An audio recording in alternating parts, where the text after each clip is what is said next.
Today we are going to do a full garden and property tour. We live on 1.8 acres of land here in south central Pennsylvania, and this is a great time of year because fall is upon us and we only have about 3 weeks left of gardening time. Now is a perfect time to go out, assess the situation, celebrate what we did right, see what we did wrong, see if there's anything extremely pressing that needs to be done immediately, and just enjoy the last few moments of fall. Right now I'm at the very bottom of our property. Even though we do have 2 acres, it's all one big hill, and it is shaped in a kind of oblong baseball diamond shape. So I'm gonna go ahead, spin you around, and let's get started. Let's see how things are doing, what needs to be done, and what is super pressing and needs to be done immediately. Okay, we're down at the very bottom of the property, like I said, and you can see right here, we have a weeping willow tree. We did cage this up because this was planted, I believe, 4 years ago, and the first winter we didn't have a protective cage around it, and a buck came and rubbed it and almost destroyed the tree. But now that I'm taking a good look at this tree, and we rarely come down to this corner of the property, I am seeing that we do have some poison ivy that is growing up into the tree. That's poison ivy, and I have a little bit right there. And I believe the cage can go, because we do need to limb up the bottom part of this tree and to pull down the poison ivy that is attached to the tree. This whole edge right here runs along a creek, and for the most part it's just a little trickling creek. However, when it really does rain heavily, it becomes quite an aggressive stream. Right here is a heritage birch tree that my husband got me for Mother's Day many years ago. I absolutely love this heritage birch. This is probably my favorite tree on the property. It loves its life and it loves where it's located. As you can see, if I spin around this way, the one side of our property is road, and we are on a corner, and then right behind the house is the other road. Looks really good down here. It's not too swampy. There are underground springs that run all throughout this area. So I am actually, while I'm filming this, I'm also assessing the situation to see if husband can mow down in this lower area after the 2 weeks of rain that we had. And some people might be wondering what this is. Why is there a random barrel?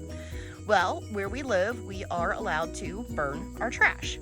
So any trash that we have, paper products and things like that, we actually burn.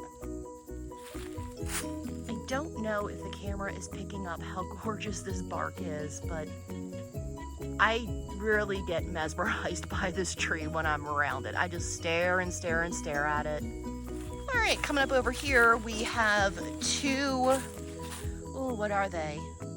They're the green giant arborvitaes. It's in the shade, it's kind of hard to see. I did have this in a container, and my goodness, it's probably doubled in size since we planted it early in the spring. This is gonna make a nice backdrop. And then we have another one right over here. It has put on a lot of nice growth, but still on the smallish side. And you can see here is the creek bed. I don't know if you can see, but this is where the water travels all the way in between our property and our neighbor's property. Okay. Which way should we go? Oh, I guess I should explain the mountain right there. It's a sand mound. This is where our septic goes. So it runs from the side of the property right up there, and the pipes run straight down into this sand mound. We are not hooked up to city water or sewage, so we have a well and we have a sand mound. And here is looking up at the house, and we'll walk along up the tree line first and we'll make a big circle. I do think husband and I are going to have a poison ivy day where we go around and make sure that things that are getting strangled by poison, case in point, this tree, we need to cut and take care of that poison. And this is an unhappy black walnut tree. Okay, walking up along this way, we're still walking along the creek line for reference. Big hill, and this is a very, very steep hill. I do want to landscape it out, but it's gonna be difficult. We almost need to get more boulders and do some kind of a tiered flower bed situation. It's a steep hill. No flat sections on this property at all, other than the driveway. Here is a North Pole arborvitae. It's been here for about, I don't know, 7-8 years. So that is nice and tall. And right there is an October glory maple tree. While we're over here, let's quickly walk up the hill. Take a look at this. Here's a better angle. This was planted 4 years ago as well. And if we swing over this way, here's the area that we were working on in the last video that you saw, the boulder garden bed. And over here, we have 3 pink chiffon Rose of Sharons. I see 1 bloom left, and it's not the prettiest bloom, but there it is. This is a big fenced-in area that we installed about 10 years ago, and this is to keep our dogs safe. We can let them out the basement door, they do their thing, and they come right back in. And here's one of the uglies. This used to be a cute little greenhouse that has basically fallen apart and should probably be scrapped. It's been sitting there for quite a while. And of course, one of the things that should have been done but is not going to get done is our fence really needs a good power wash. But we only have about 3 weeks left until the freeze, and I do not think that power washing is going to make the list of things to get done. And when I first moved into this property 25 years ago, these were just 2 little saplings, and now look at how beautiful these white birches are. Oh my goodness. And they're starting to change colors as well. There's what is left of our boulders. We almost used up everything, which is good. We do have some retaining wall block, a whole bunch of black walnut wood from a black walnut tree that was on its last leg. It was totally rotted out. And this pile right here is extra dirt. And this used to fill this whole area and was taller than I was. And all of this dirt was excavated last year when we put in the raised beds in the backyard.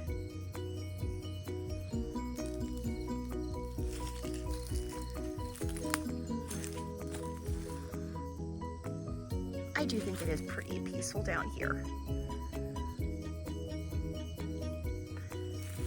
And who else is with me? You always want what somebody else has. I would love to have a property with a whole bunch of mature trees and lots of shade. And look at how much sun I have. Tons and tons and tons. Here is a little Leland cypress that is not so little anymore. I believe this was maybe like a 2-quart container just 2 years ago. They grow really fast. I'm looking forward to that filling out. Here is a potting shed that has seen much better days. A lot of work needs to be done on it.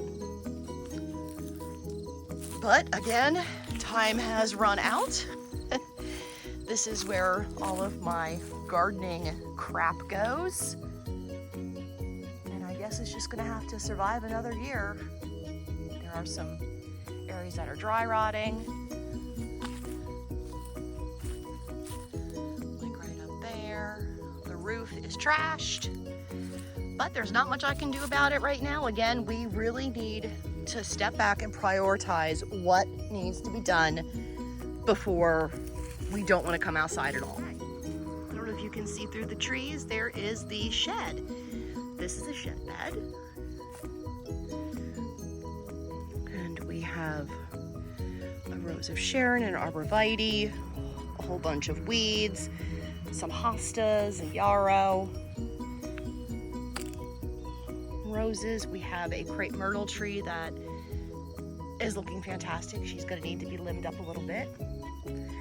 This bed, unfortunately, did not get any attention this year. I did over here, I transplanted 2 daisies that I divided. They did not make it, but that was completely my fault. I planted them during a dry spell and I forgot to water them after the first day. And I went out 3-4 days later and they were completely dead. Totally my fault that they didn't make it.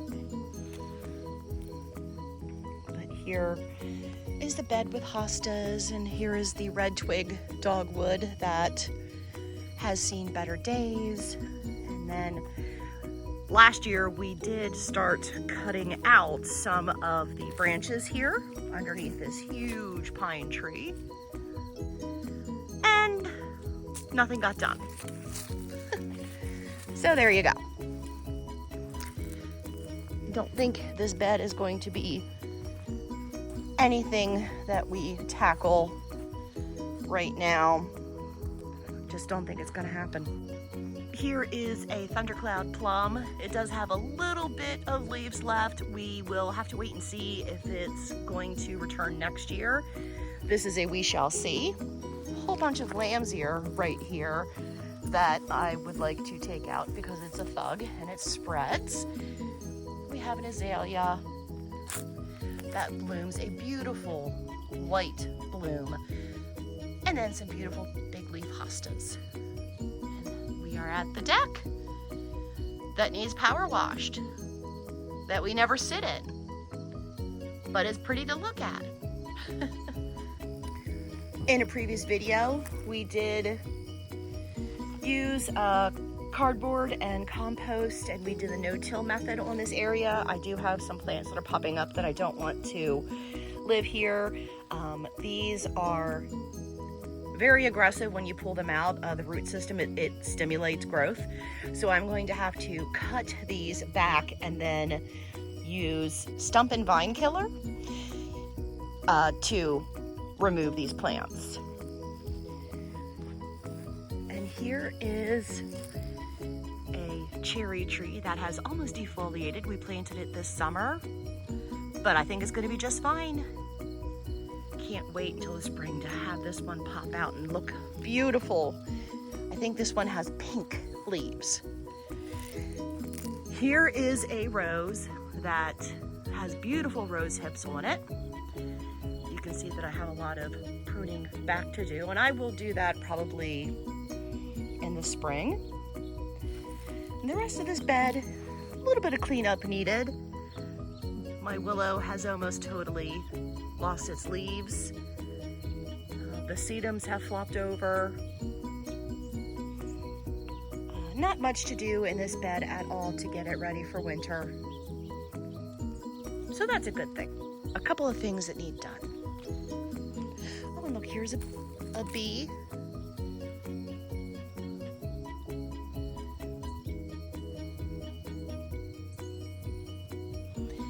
Get it now. now, buddy, while you can. It's gonna get cold. All right, spinning around this way, here is the other side of the fenced-in area. And here is my beautiful magnolia tree. When this blooms in the summer, it fragrances the air. It's amazing, and it's beautiful with the multi-trunks. Very, very happy with this tree. I do have a little bit of cleanup underneath. Not gonna worry about that. 'Tis what it is.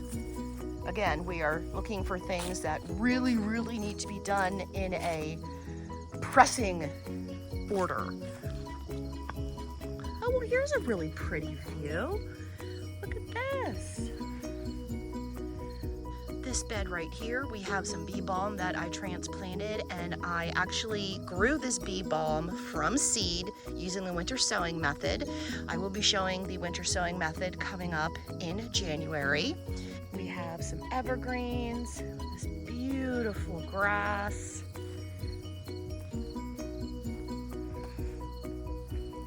Lots of annuals. And man, this has really shot up. It's so interesting. I used to think that pretty much, you know, the beginning of September, things just stop growing, and that is so not true. Things cool down, so you actually see a lot of growth in the very end of the year, especially where I live. I mean, this has definitely put on size since I've been down here last in the past 2 weeks.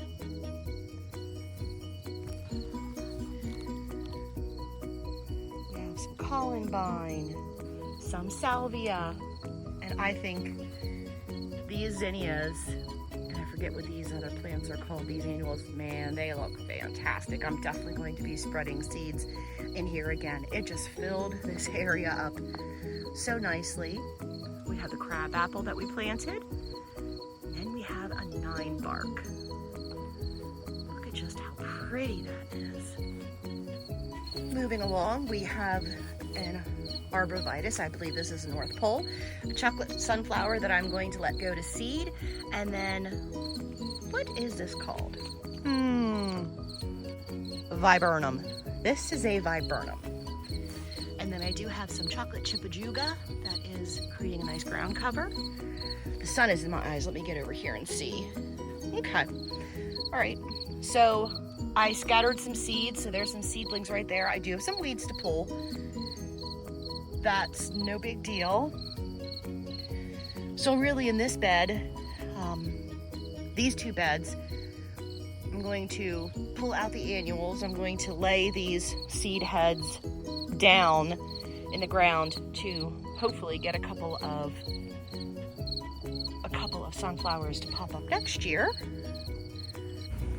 Husband is now mowing, but I did just want to pop back over and take one more look at this stunning flower bed. Oh my goodness. Now the zinnias do have powdery mildew, so they will have to go sooner than later. But other than that, there's not a lot to do in this flower bed. A couple of weeds to pull and trimming back the annuals once they are all done. And look, this beautiful 9 bark. Look at that stunning little bloom. Oh, I love it. So cute. And this, considering I didn't water it after I planted this cute little annual, it's doing okay. But I want to get a good look. Look at that. Usually don't love orange, but hey, it's the season.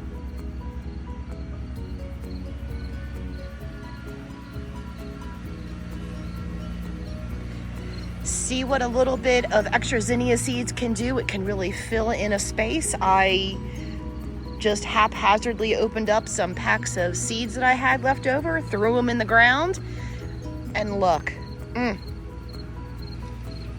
I think I'm going to definitely be planting more zinnias next year. Okay, I was waiting for the sun to go down just a little bit before I carried on up the garden path. You can see there's a wheelbarrow right in my way, but that's all right. Okay, we already assessed this. Let's go back here for a little bit. This evergreen is my favorite. I love it. And I actually have my gardening journal out with me, and I'm going to flip through and see the name of this tree. I know the first name is Carl, but let's see what the rest of the name of the tree is.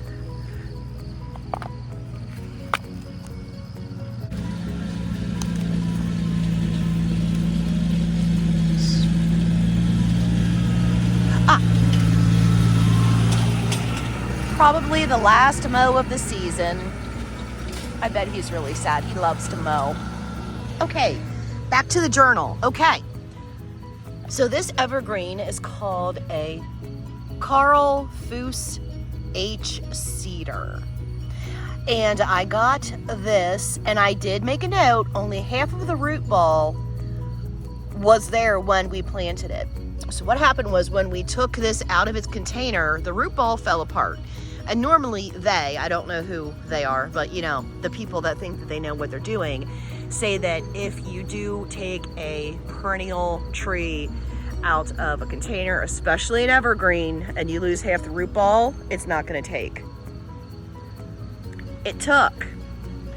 And is this a pine cone? Oh my gosh, look at this yellow pine. Ooh, it's full of pollen. Oh my goodness. That is so cool. But my goodness, this tree has grown and grown and grown and grown. It loves its spot. Talk about right plant, right location. I mean, it was probably, okay, I'm 5'5", so I think it was maybe 6 feet tall.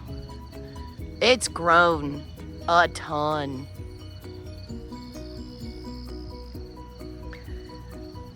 Moving back here, here's a fail.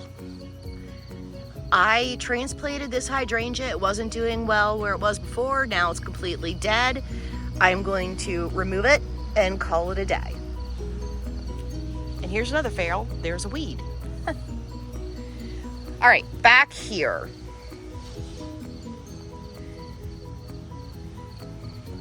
Does it still? Oh, well, good. It doesn't smell like skunk anymore.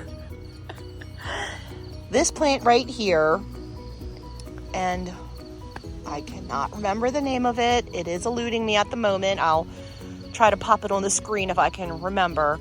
This is a stunning annual that I winter sowed because this is a cool weather annual, and it's gorgeous. But the smell of skunk that comes off of this plant is ridiculous. Absolutely ridiculous. Not a fan. I should really get to this and cut this back so it doesn't throw seed everywhere. These are the little seed pods. It's a gorgeous plant, but the smell. Oh. Right down here we have a little bit of spiderwort. We have some weeds. We have an arborvitae, and we have a standard hydrangea tree. And I have finally made a decision. I don't love how this tree flops. I do love hydrangeas, but this tree, no matter how I prune it, to me it just looks junky this time of year. I really enjoy it until it blooms, and then it just starts to look like a floppy mess. Therefore, this tree is going to be cut down. I will replace it with something that I love. Maybe another hydrangea. Maybe one that doesn't get so floppy. Along here we have some marshmallow daisies. I am still on the lookout for a third one. Here's a rose that I transplanted. And look at how nice this perennial geranium is. Oh, and I do have a hosta that is growing within the rows, but the poor hosta fries itself out in the summer heat. And I don't know if you remember, right here I had some larkspur that I threw the seeds all over. And look, all of the seedlings are coming up. I'll be able to thin this out in the spring. But this is going to be a stunning stand of larkspur. Here's 3 penstemons. A little bit of weeds, nothing too bad. Right back here is a yellow rose that is doing okay. And then my cosmos definitely needs to be cut back. I forget what this is called, but we planted this in May, and here's a whole bunch more seedlings. So this whole area is going to be so full of beautiful annuals next year. I won't have to worry about planting anything, and that is so nice about buying annuals from seeds, starting them from seeds, and then letting them go to seed. Here is the tree that is gone bye-byes. I do have some peach daylilies that I don't love. I am slowly working on removing my daylilies because I just don't love them. Here are some cosmos that are going to seed, and look, here's a whole bunch more, I believe, probably larkspur. Awesome. This is the Shasta daisy that I grew from seed. I don't know what the name of this annual is, this perennial is, but it is so pretty. My friend who taught me how to garden gave me some of this, and I just think it's so pretty and whimsical, especially next to the smoke bush right here. We have another arborvitae and some ground cover that is taking over nicely, and I see that we do have some bindweed that I have to take care of. Here is some white salvia, and look at this beautiful tree. I think the tag is down here. What are we called? False cypress soft serve. Now, I love it. Got this on sale last year. I think I got this for $30, $35. It was an excellent deal. Moving over here, a little boxwood and a spirea. I absolutely love spireas. I'm going to be doing a video coming up on my top 5 shrubs, and spirea is right at the top. Here's some more daisies. And then here is a white viburnum, and I hope to start limbing this up into tree form. I'm not gonna touch it right now because anything that I cut off won't bloom next year. So after it blooms next year, we're going after this and we're gonna turn her into a tree. And I just love this ajuga ground cover. It is so pretty. A nice dense ground cover that really takes care of weed suppression, and that's what I like. Yeah, go back over here. And here's some sedum ground cover that was just a little sprinkle that I threw in the ground, and now it's totally covering this whole area up. Here's another perennial geranium.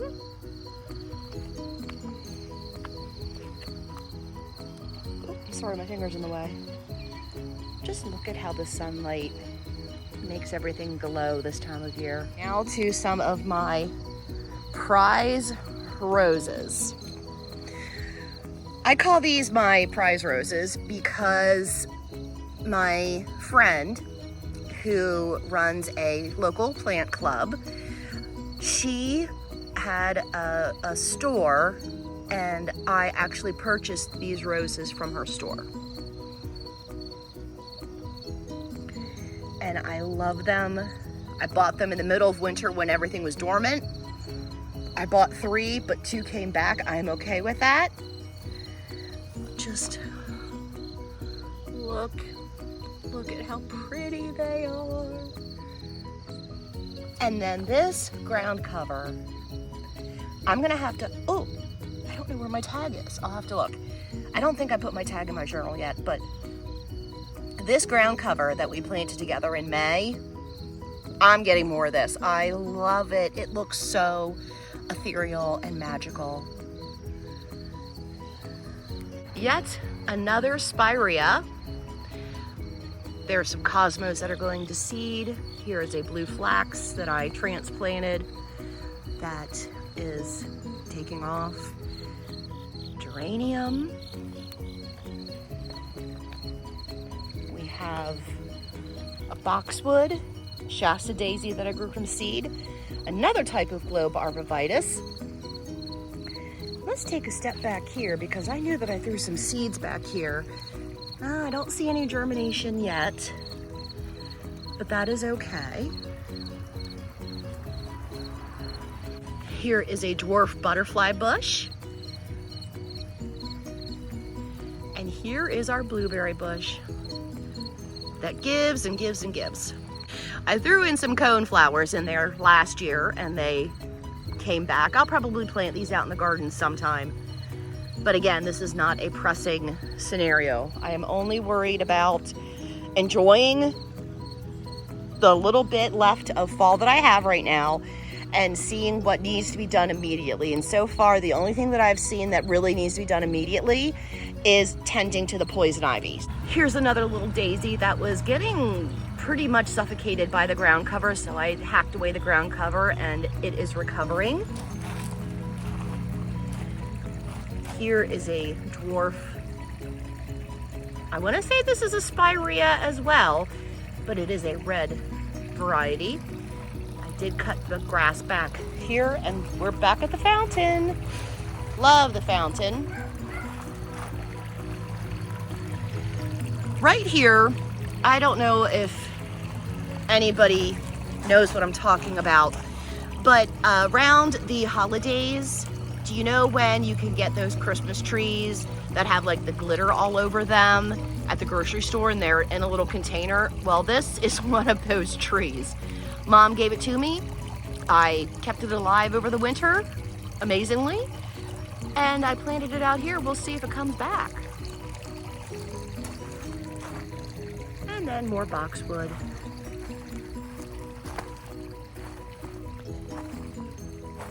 Ground cover definitely will need to be cut back, but that can be at a later time. Here is a weeping white pine. If that is incorrect information, I will link what it is down below. This nasturtium I did get from seed, and it was supposed to be an apricot color. But instead I got orange and yellow with orange. Not a fan. Not a fan. Right here is a container that I had planted up with yellow daylilies about 6 or 7 years ago. Haven't done anything other than just cut them back each year and they flush right out. Here's another thing that is on the must take care of before things freeze list. I have a little bit of planting left to do. These were all purchased on sale. I have a couple of daisies, a couple of yarrows, some boxwoods, and 2 veronicas. Should not be too difficult to find spots for these to get them in the ground. But that is definitely something that needs to move to the top of my list. I hope you enjoyed part 1 of this garden tour, and next time I'll see you with part 2. Bye!